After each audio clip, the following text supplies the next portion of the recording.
Electrocast. Welcome to what up, and welcome to Or Whatever Movies. I'm your co-host Iris, and I'm here with my older brother Wesley. Hello. Today we are discussing one of Wesley's favorite movies. Classic. From 2007, Oil. No, 150 pages of oil. The rest, he just used it as a writing exercise. There Will Be Blood. There Will Be Blood. Dude, 2007, the best year for movies in the last 50 years. Hands down. What else came out in 2007? Nothing else has come close. No Country for Old Men, Best Picture winner. There Will Be Blood. Sunshine. The Assassination of Jesse James by the Coward Robert Ford. Into the Wild. The Diving Bell and the Butterfly. Ben Affleck's Gone Baby Gone. Quentin Tarantino's Death Proof. 3:10 to Yuma by James Mangold. Savages with Philip Seymour Hoffman and Laura Linney. American Gangster, one of Dad's favorites, and Michael Clayton. Very solid year. And which was your favorite? No Country for Old Men. It's difficult because when Paul Thomas Anderson announced, or it was announced, that he was going to be directing a movie, my favorite director at the time, featuring my favorite actor at the time, I was elated. I was so excited. There Will Be Blood was the best thing ever. I picked up Upton Sinclair's Oil and I read it on the spot, even though he only adapted the first 150 pages and then kind of wang it after that. And the result was very, very good. And then No Country for Old Men came along. And I had to concede that in the face of No Country for Old Men, There Will Be Blood just didn't stack up. It couldn't have been Best Picture. I knew it when it happened. You and I saw No Country for Old Men together, and immediately I knew. How do you remember these things? I have associations, but none of them always make sense. But what's your association for us having seen No Country for Old Men? We went to the theater together, and I came out of the theater totally jazzed. I don't know if you remember, and I was like, that movie was something, and we talked about it all the way to the restaurant. I think we walked to a restaurant after that. It wasn't Blair's. It was like some weird little bistro thing. Were we in East LA? We were somewhere in, I think, yeah. Well, we would, because the only place you can walk to food from the theater is like Los Feliz Village, but you wouldn't see a movie in that dinky theater. Wherever it was, we saw it, and it wasn't a huge megaplex or whatever. And there are a few, the Vista. And there are a few movies that after I see them, I know immediately that there's something special, and they resonate really, really strongly, and No Country for Old Men happened to be one of those movies. That's how I felt about American Beauty. Yeah? Anyway, great year. Tipping the review a little bit. No, I mean, I think everyone by now knows that There Will Be Blood is a spectacular film. Yeah. Maybe the last spectacular film that Paul Thomas Anderson generated. The Master for me was disappointing, despite the fact that I saw the trailer. Trailer was great. And I said, before seeing the movie, absolutely 100% guarantee next year Joaquin Phoenix will get a Best Actor nomination. And he did. He didn't win. But then strangely, The Master used almost none of the footage from an extremely promising trailer.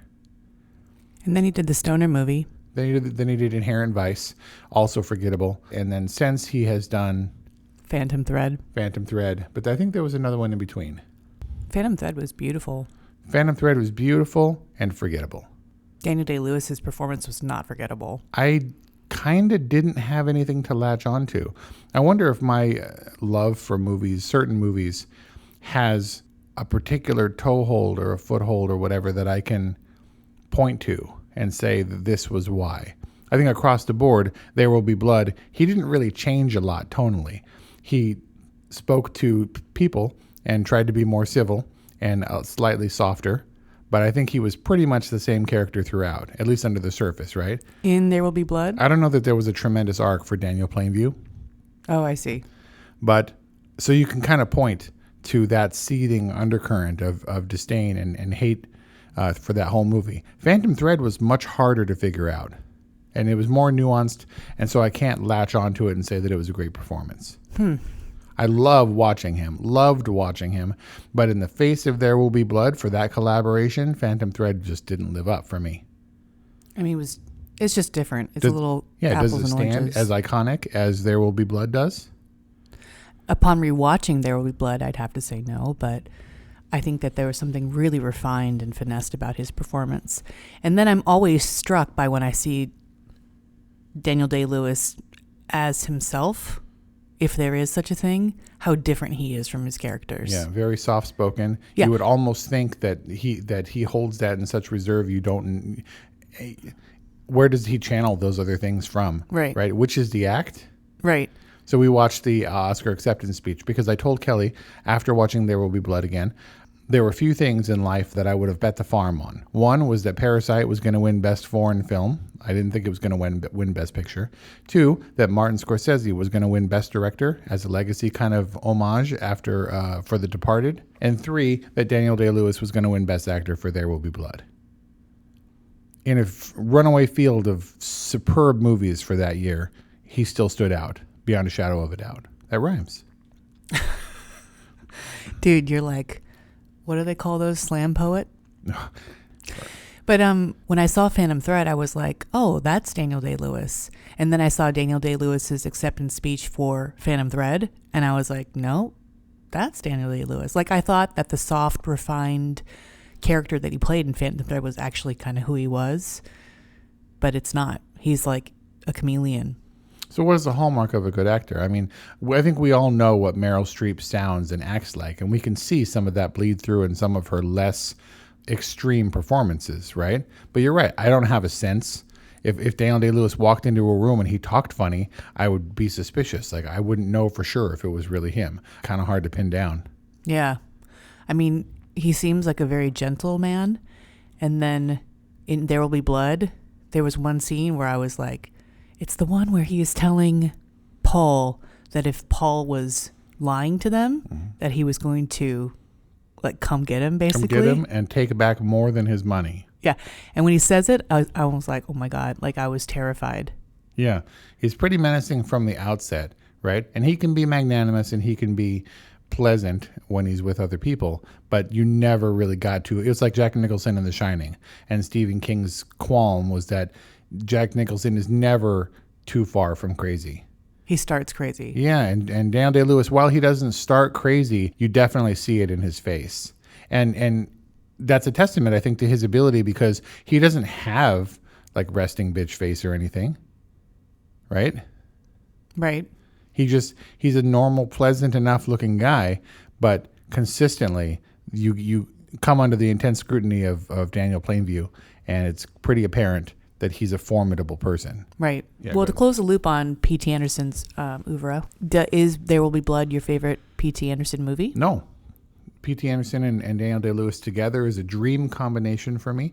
But still, and I'm examining why, because as you see more movies and as you look back on the movies that were important, especially when you're co-hosting a podcast and you're forced to decide which is your favorite movie, and you look back on movies, and I have a fondness for P.T. Anderson's Magnolia, which in retrospect is so closely tied to my identity and place and time for its release. I was in Indiana in the middle of winter, all lonely and sad, and that movie hit me like a ton of bricks, like a movie. It was unlike any movie I'd ever seen before.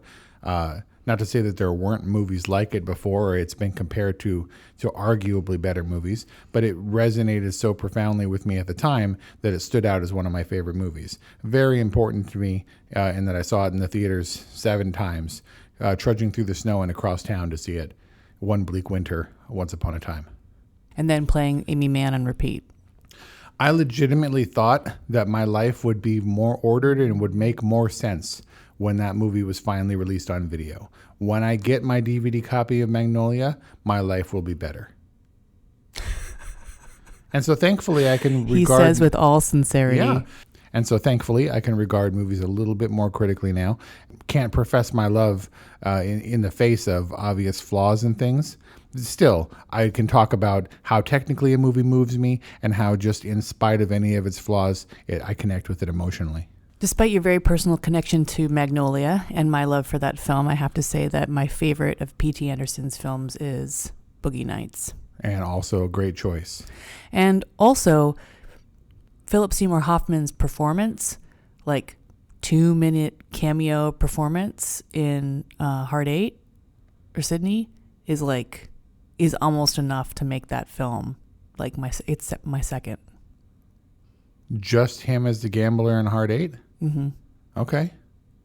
He steals like the entire movie in 2 minutes. Yeah, and then it was enough so that he appeared in almost every P.T. Anderson movie except There Will Be Blood. And he was originally in contention for the role of H.M. Tilford, the oil man who offers to buy out Daniel Plainview's properties or his wells. But P.T. Anderson felt that putting Hoffman in that role might be a little bit too close to some of his other movies, and he wanted to break away.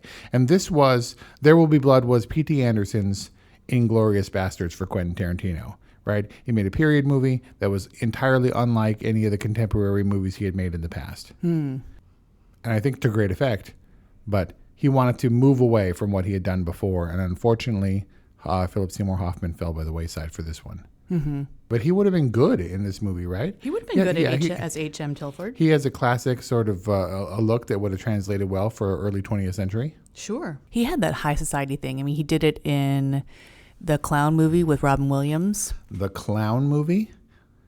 What's the Clown movie? Death to Smoochie? No, the one where Robin Williams is a clown doctor. Oh, Patch Adams. He did it in Talented Mr. Ripley. Yep. Maybe we should talk about There Will Be Blood. Okay, so There Will Be Blood did punch me emotionally and did last night when I watched it again. But I think it can be broken down, technically. Sure. Let's start with, obviously we started with the direction. Let's start with music. Music, as I understand it, this is the first score, full feature-length score for Jonny Greenwood of Radiohead. Were you aware? Mm-hmm. Uh-huh. So I wasn't aware the first time I saw it. And when I first saw it, you can't attribute any of its success to him, but when I first saw it, I wasn't sure how much I liked it. And it imparts a lot of dread. And in scenes where they're surveying the land for the feasibility of a pipeline, even before they were able to talk to Bandy, and clap, clap, clap, clap, clap. And, it's just, and this driving beat adds a lot of menace and drama to a scene that otherwise might have been way too long and may have existed solely as a vehicle for the music. But I'm not sure 100% how well it worked. It was no electronica score in Uncut Gems, but revisiting it and after the sort of adoration and glow has died down, I'm not sure 100% if the score was fitting throughout. What do you think? I'm developing a theory that I can tell if I'm going to like a movie on its first shot. Pretty good first shot, though. Great first shot and great cue. Yeah. In context, but because we get the menacing foothills and it sort of leads to I don't know, what is it? Maybe a Kubrickian sense of sort of us filling in this void with our own fears and things. Yeah. Yeah, look, it works on 2 levels because one, it's setting the tone for the entire film, right? That undercurrent of dread and hate and seethingness. And then on the second level, it's establishing Plainview's remoteness, the fact that he's going to fall into a pit in the middle of nowhere and have to drag himself out and across the desert. Yes, by his own design, right? He didn't change as a person. He didn't love people more and he was building up his hatred a little by little over the years. He was out by himself doing dangerous things in the desert, scrabbling and digging for ore all by himself. And yeah, it spoke to his isolation, to his desolation, both physically and I guess, emotionally. Right. So I think that the score for that matter works. I don't say that it was mismatched, but there's a lot of driving where you wonder, where you anticipate things are coming, important things are happening, a lot of driving in the score that maybe doesn't pay off. And I wonder if ramping up that sort of those non-event scenes is something of a cheat. I mean, most of the time when something sticks out and you come out of the movie and kind of aware of it, it doesn't work. But I feel like even though it makes itself known, it still really works. It does work. It's effective. It's effective. And it's not, it didn't pull me out as much as some other bad scores did. It's like an asterisk. Does this work? Not sure, 100%. But I'll tell you what does work. Pretty obvious, right? Well, the acting, I think, is a given. Now, Paul Dano, I don't know, is a veteran. Certainly he wasn't at the time. He was actually cast as Paul, the first brother that we encounter, and it was only after P.T. Anderson decided to recast the role of Eli that they said, well, let's just make him twin, and we'll keep Paul Dano around. If one didn't read Oil, I think it's perfectly reasonable to think that Paul and Eli are actually the same person. And that's definitely something that we are led to believe, right? It wasn't without intention. Now, it may have just come through circumstance that a single actor played both roles, but I think it also adds to the sort of confusion and suspicion of people's intentions, motivations, what's under the surface, what's really happening here. Yeah, I mean, if Eli is schizophrenic, it makes him all the more terrifying.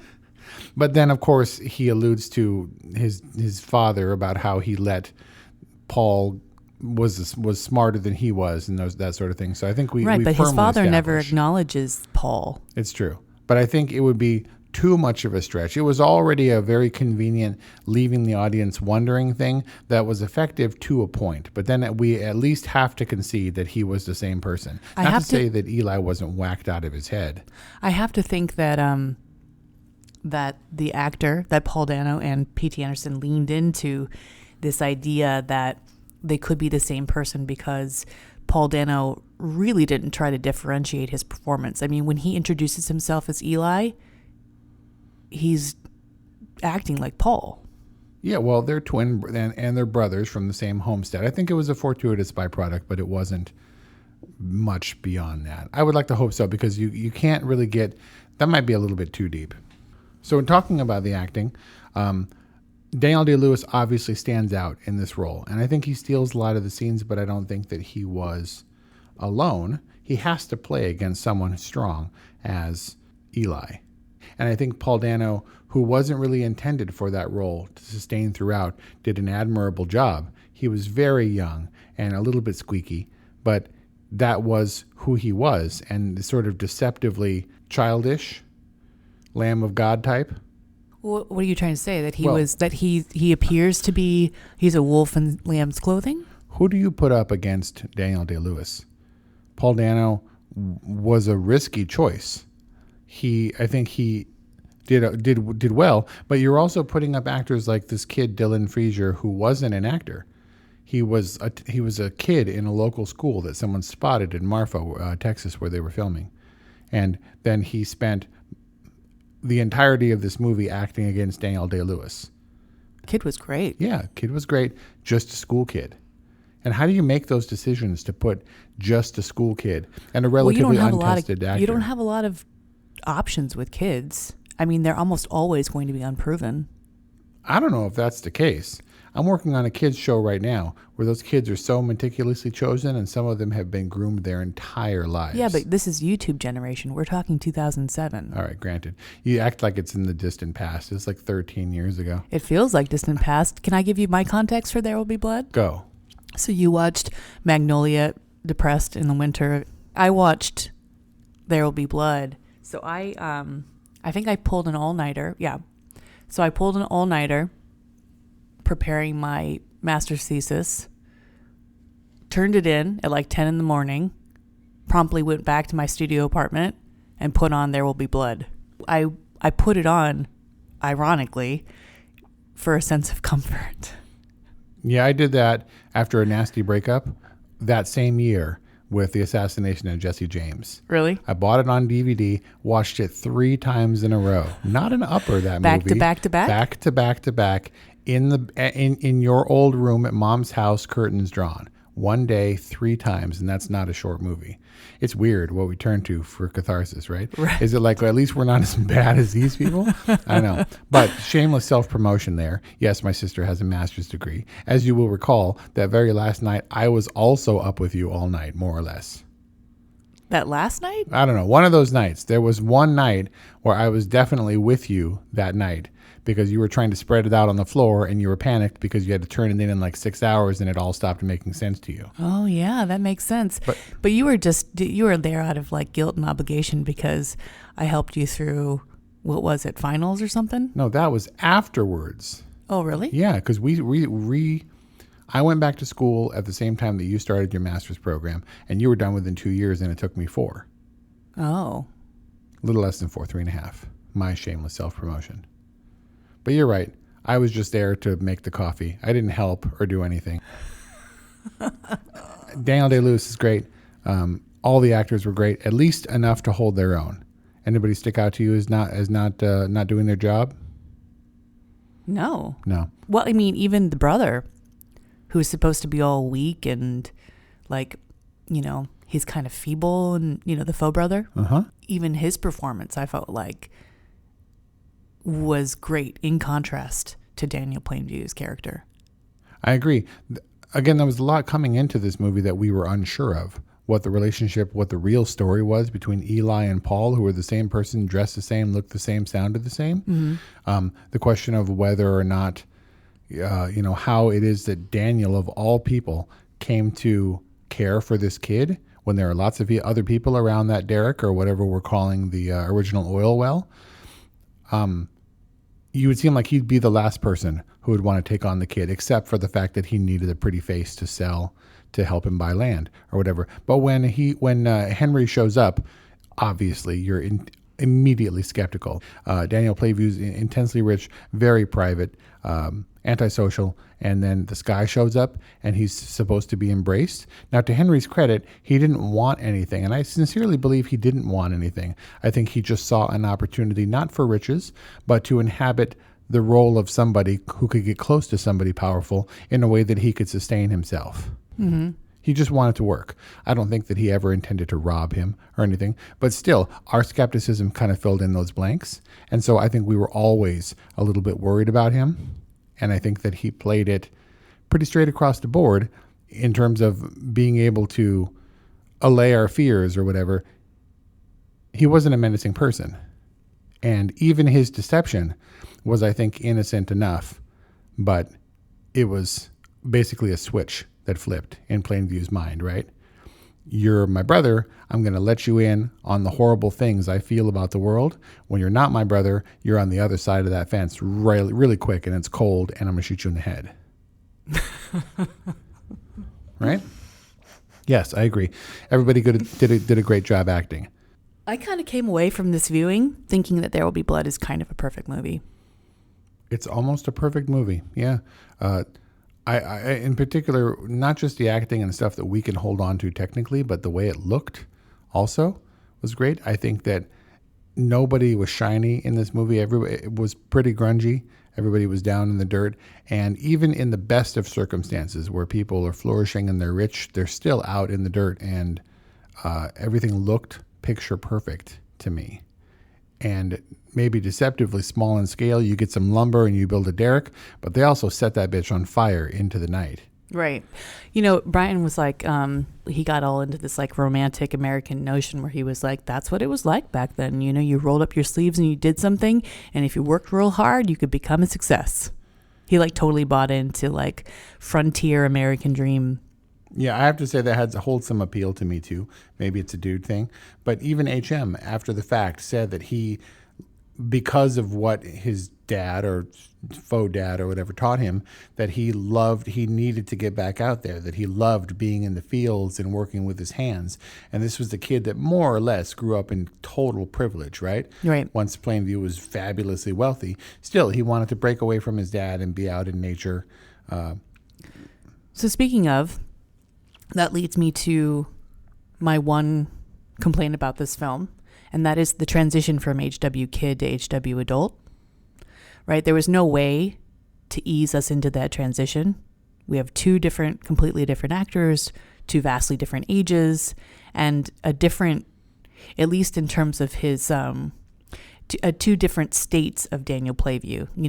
There's the frontier state, and then there's this opulent mansion state. Coming into that new environment with this new actor is really jarring, and I don't know how P.T. Anderson could have better managed that transition. I think that what you're speaking to is resistance of HW, who was basically ageless in this movie. This movie spans a bit of time where Plainview comes to prominence in terms of success, and then he sends his kid away. And when HW comes back, he looks exactly the same, and you have no idea how long he's been away when he sends him away by train to this school for the deaf or whatever. And then all of a sudden he's adult. And as we discussed in another review, I always have trouble identifying so closely with a character, a single actor, and then having to change that up. And we did it at the end, but I think that it was worth it because of the jump for the Plainview character. He had gotten to his Howard Hughes stage by then, where when he finally got enough money to get away from everybody, as he said, then he was fully free to be his ultimate crazy, right? Where he's shooting guns in the house and berating his son and hurting his son deliberately with the fact that he wasn't his biological son, out of the control of HW entirely, right? If there was a failing there, if anything, it was Plainview's failing. But the transition to the adult HW only served to have him leave the house on his own and to establish where the Plainview character was, to reintroduce the Eli character where we saw where he was, and then hilarity ensues. So it was close enough to the end of the film that it wasn't super jarring. I don't like necessarily the adult HW, and it's a little bit jarring for me, but for the passage of time, I think it worked fairly enough. I think it might have been more of a cheat if we had just never followed him again and never saw that character as an adult, if he had gotten a telegram or something saying that his kid was going to be his competition drilling in Mexico. No, it wouldn't have been as compelling. Russell Harvard's performance does lend something to the film, and he stands up against Daniel Day-Lewis in a scene, even if they are speaking via interpreter. You're talking about the adult HW. Yeah. Deaf in real life. Deaf in real life. So I think his performance really lends something to the film. It's just hard to make that transition, especially when Paul Dano as Eli hasn't changed much, when they reunite. You just said that you didn't feel like there was an arc for Daniel Plainview in terms of his character development or in terms of his emotional state, but he is in full evolved crazy at the end. Yeah, no, I think he was a rotten onion from the start, and we peel away those layers of civility until we get down to basically who he really is. Right. And when he gets away from everybody, he's free he's not beholden to anyone. Right. We haven't really talked about the story, the adaptation. No, I think the themes of the symbolism in There Will Be Blood, the themes are pretty apparent, right?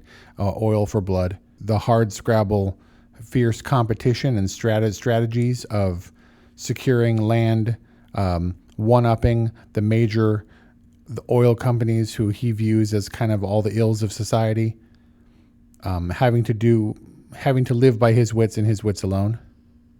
So you're saying that P.T. Anderson adapted the essence of Oil by Upton Sinclair? Almost literally, because Oil is a very long book. Unfortunately, a lot of it in my memory is now eclipsed by the movie. But yeah, he basically took the first 150 pages and used it as sort of a writing exercise, and it evolved into something much bigger. But to say that it's based on Oil is not exactly accurate. Inspired by. So I'm halfway through Oil right now, and I'm wondering if... There Will Be Blood? Does it end like There Will Be Blood? Does it end with discord in the family? The answer is, does it end like There Will Be Blood, the movie, is a definite and resounding no. But it's its own thing. Well, their relationship is pretty amicable. Bunny, the HW character, mm-hmm. goes through his whole Bolshevik phase and is a young idealist in contrast to his hard scrabble dad. But I think that the Ross character, the dad character who became Plainview in the movie, isn't really, he doesn't really start out with the Jack Nicholson crazies. No. Yeah. So I wouldn't expect a dramatic turn into madness and murder and deception. Okay. So, there's so much I wanted to talk about this film. Yeah. I think that in the same way that that's very effective in Boogie Nights and certainly in Magnolia, I think that P.T. Anderson's roving camera adds a lot. I mean, I'm sure it's hard to dolly across, scrubland or whatever, but it seems like his cameras always in motion. And when it's not, we can see the motion in Daniel Day-Lewis's face when we're in extreme close-up and everything is writhing under the surface. But I think that his directorial style, P.T. Anderson's directorial style, really works well in this movie. It adds a lot to the drama and dynamics of an otherwise boring-looking movie, possibly. Like all drab and... Right. There's not a lot of opulence until we get to 1927. But before that, he's sort of restless in his filmmaking, and there's a way that I think the Plainview character is that I think is really effective. No more Daniel Day-Lewis. No, but he said that before. He disappeared, and Martin Scorsese in 2002 or 2000 or whenever they started filming Gangs of New York went looking for him and found him in the back room of some master cobbler in Italy making shoes. He's a weird guy. So maybe one day, unexpectedly, he'll pop up again. But every time he acts, people like, Daniel Day-Lewis is back. Daniel Day-Lewis, he's acting in a movie. And whether or not it lives up to expectation, I don't know. Where's James Cameron been for the last 10 years? He's been toiling on Avatars 2, 3, 4, and 5. What is Daniel Day-Lewis doing now? I don't know. Maybe it has nothing to do whatsoever with acting. But when he comes back, if he ever does, we'll welcome him. There Will Be Blood is an important movie to me. It's one of those movies I can never take when my DVD collection gets a bit unwieldy. I can never take it back to mom's house. I need to have it on hand in one form or another. It's a totally rating for me, for sure. It may have a few flaws here and there, but this movie's not for everyone. It's not happy. Not for wusses? Not for wusses, but maybe also for wusses, because you should totally see this movie because it's awesome. If this isn't your kind of movie, this is a movie that you should suck it up and watch because it's awesome. I think it existed perfectly in a weird galaxy far, far away a long, long time ago of 2007 when movies were better. Trivia, the Coen brothers and Josh Brolin as Llewellyn Moss are stomping around Texas. Maybe he was hunting or whatever, or looking for the last man standing in the aftermath of the OK Corral scene in No Country for Old Men. And the shot was ruined by this huge plume of smoke over the hill. And so they hop in the vans and they go and check out what it is. And P.T. Anderson and crew are lighting the derrick on fire in There Will Be Blood in Marfa, Texas, just over the hill. No way. Yeah, 2 movies would go on to compete at the Academy Awards, and No Country for Old Men, rightfully, took home Best Picture, but they existed in this weird space where everybody's making good movies. Frankly, they're all like dude-centric, man in the woods, man in the dirt kind of movies. No women in these movies. Yeah. No Country for No Women. There will be no women. But a great year for movies, and just something that I don't think we'll ever see. It was like this weird confluence, like the perfect storm once in our lifetime. Don't be all old and like things will never be as great as they were in the golden age of cinema. Yeah, I'm aging myself because this is where I diverge from all modern. Like I gave up on popular music a long time ago. Me too, and I just constantly go back to Counting Crows and Ben Folds. Yeah, we should review a brand new movie though next. What do you think? Let's do it. A totally rating from Wes, a good rating from Iris. No surprise there. This is our chat on There Will Be Blood. Any final thoughts, Wes? And there was blood. There was blood. There wasn't as much blood, though, as maybe one might have thought with the title. Can you imagine going into this movie after the fact, when you didn't see it in the theaters, 13 years after the fact, where all you know about Jerry Maguire is You Had Me at Hello with no context? And you can walk into this movie, well, what do you know about this movie before it? I know I drink your milkshake. I have a straw, and I drink your milkshake. I drink it up. Thank you for supporting our podcast or whatever movies. We'd love to hear from you. Give us a call at 818-835-0473 or hit us up on email or whatever movies at gmail.com. This was our movie favorite, There Will Be Blood, and we'll look forward to doing some more of these favorites coming up. Thanks, and we'll see you next time. Thank you so much. Introducing the Deep Leadership Podcast. Leadership is a people business. That's the philosophy of your podcast host, John Rennie. As a former submarine officer who spent 22 years leading businesses in corporate America before starting his own manufacturing business, he knows that leadership matters. Deep leadership is real-world, actionable leadership advice from John and his expert guests. Become a leader worth following. Subscribe today. Electricast. Miles, are you ready to record our promo for Season 2 of the Wanna Bet podcast? David, have you ever seen a grown man naked? Miles, we're not here to quote lines from Airplane. We're here to tell people that Season 2 starts August 18th.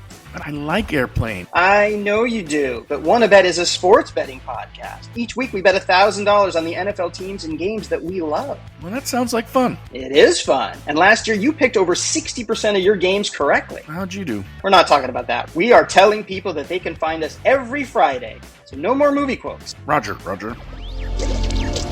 Electricast.